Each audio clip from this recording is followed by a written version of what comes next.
Baik, terima kasih saudara. Senang sekali saya Dosi Alfian kembali menjumpai Anda dalam Serambi Topik. Seperti biasa kita akan membahas informasi penting di Harian Serambi Indonesia. Seperti yang Anda baca juga ada beberapa informasi penting. Langsung kita akan berbincang-bincang bersama Redaktur Pelaksana Harian Serambi Indonesia, Bung Yarmen Dinamika. Assalamualaikum Bung Yarmen. Waalaikumsalam warahmatullahi wabarakatuh. Kabar baik pagi ini? Alhamdulillah. Terima kasih sudah berhadir pagi-pagi sudah di sini. Senang sekali tentunya kita menghadirkan berbagai informasi-informasi penting. Ada running news juga terkait dengan informasi perombakan kabinet Zaini Abdullah yang hangat akhir-akhir ini. Bahkan hari ini juga Zaini mengeluarkan statementnya juga mengapa kemudian dilakukan perombakan ini sendiri, di samping juga demo permintaan dari beberapa kalangan juga untuk kemudian juga memperbaiki situasi ini. Dan kemudian juga informasi terkait dengan liburan Raja Salman yang sudah berakhir. Bagaimana kemudian kita kemas informasi-informasi tersebut, Bung? Ya, headline kita itu berita tentang pernyataan sekaligus klarifikasi dari Zaini Abdullah selaku Gubernur Aceh yang hari Jumat lalu melakukan mutasi dan pelantikan pejabat eselon 2 di jajaran pemerintahan Aceh.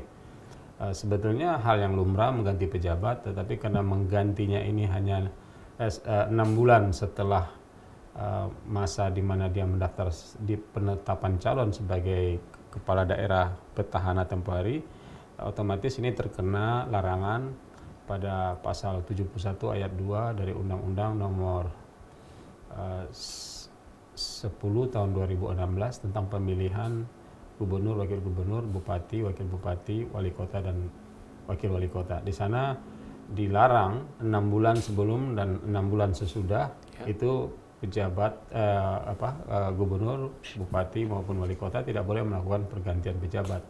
Tetapi Pak Zaini punya alasan lain bahwa dia menggantinya itu menggunakan undang-undang lain, yakni undang-undang yang bersifat lex spesialis buat Aceh. Itu adalah Undang-Undang Pemerintahan Aceh nomor 11 tahun 2006,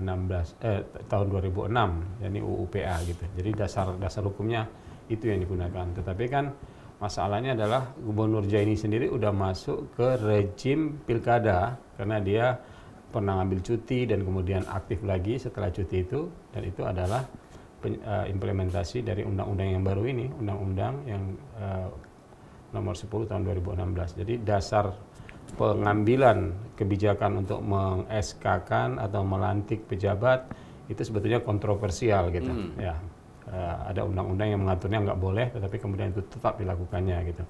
Nah, sebagaimana kita tahu 2 hari lalu setelah itu dilakukan, terjadi reaksi dari 17 kepala dinas atau kepala biro juga yang menolak pergantian itu, dan mereka anggap itu ilegal atau tidak sah, sampai-sampai mereka tidak mau menyerahkan jabatannya, kunci kantor dan kunci mobil dinas kepada pejabat pengganti.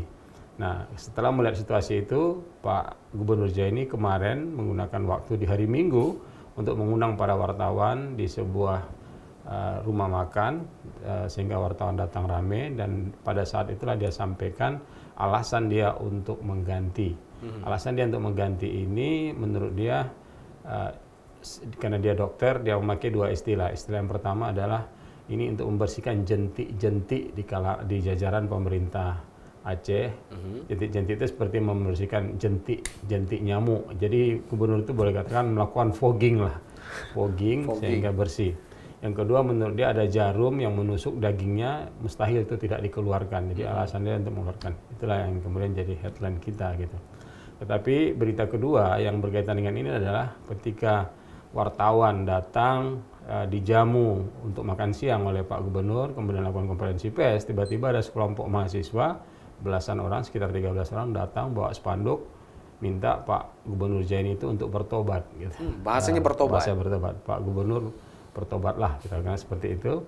Alasan mereka bertobat adalah karena ini sudah melakukan kesalahan politis, kesalahan konstitusi, melakukan perbuatan yang dilarang oleh undang-undang gitu. Satu, yang kedua, minta Mendagri untuk mengevaluasi kebijakan Pak Zaini. Jika bersalah ya diminta dimakjulkan atau dilengserkan dari jabatannya. Itulah inti dari tuntutan mahasiswa. Oke, menarik sekali. Ya. Pertama adalah apa alasan terkait dengan perombakan kabinet ini sendiri? Ada bahasa kemudian selain juga menurut Pak Zaini bahwa ia tidak melanggar undang-undang menurut beliau, kemudian juga ada dentik-dentik dan kemudian juga jarum.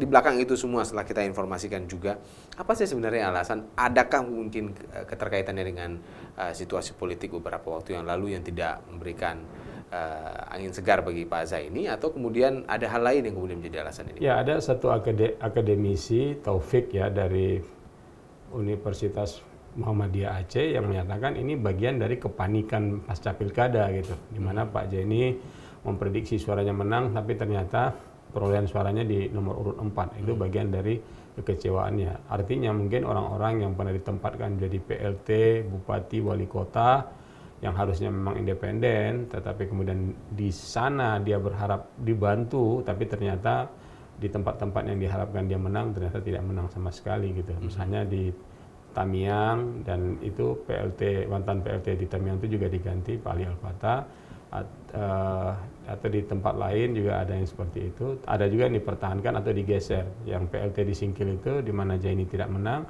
PLT-nya dicopot, tetapi kemudian diberi jabatan baru sebagai Kadis Perindak.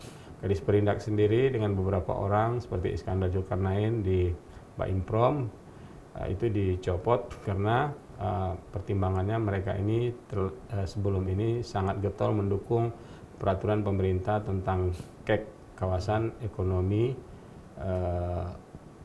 khusus di Loks Mawé. Sebagaimana kita tahu, 2 tahun sebelumnya Pak Gubernur pernah mengusulkan supaya KEK ini direalisasi atas usulan pemerintah Aceh. Pemerintah Aceh mau bentuk sebuah perusahaan, nanti perusahaan ini membawakan pemilik aset, pemilik lahan yang ada di zona industri Loks Mawé seperti misalnya Pertamina, PT PIM, dan PT Arun.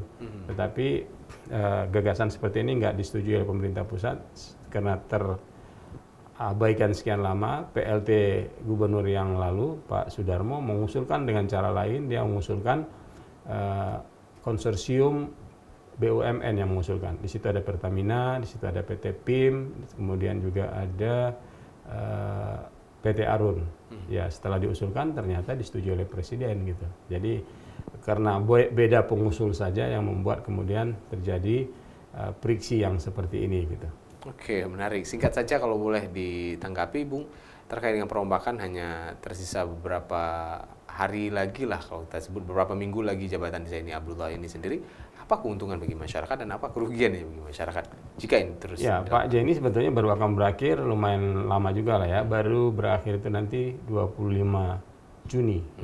Jadi akan ada April, Mei, Juni, barang 2 bulan setengah lagi atau 3 bulan lagi gitu. Yang disesalkan orang adalah pergantian ini terlalu sering gitu. Pak Zaini ini hampir 7 atau 8 kali dia melakukan pergantian pada masa kepemimpinannya yang 5 tahun. Dikurangi kemarin 3 bulan setengah untuk cuti kampanye. Nah, angka ini sangat banyak gitu. Sampai-sampai ada orang memplesetkan bahwa udah di Aceh udah layak mendapat rekor muri untuk pergantian pejabat paling cepat gitu kan. Kalau kita lihat dari manfaatnya, ya akan banyak sekali orang yang dapat jabatan gitu. Itu aja kan. Manfaatnya orang pribadi ya. Pribadi, tapi yang tidak bermanfaat itu adalah dengan waktu yang sangat singkat. Mustahil Kepala dinas mau buat apa gitu kan. Oke, baik.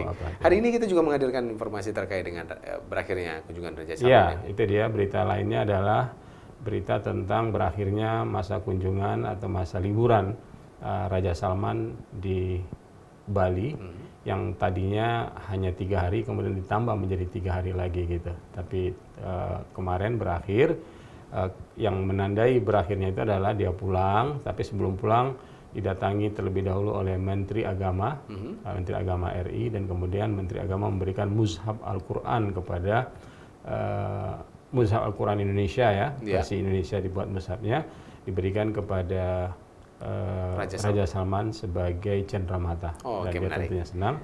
Kemudian rombongan dari Denpasar Bali bergerak menuju dari Bandara Ngurah Rai terbang menuju bandara di Jepang, dan kemudian dari Jepang isi aftur lagi untuk kemudian kembali ke negaranya. Baik, terima kasih Bung Yarmen atas Yap. bincang-bincangnya hari ini, dan saudara jangan lupa baca Harian Serambi Indonesia, kunjungi kami juga di www.serambinews.com. Saya Dosi Alfian, kembali ke studio.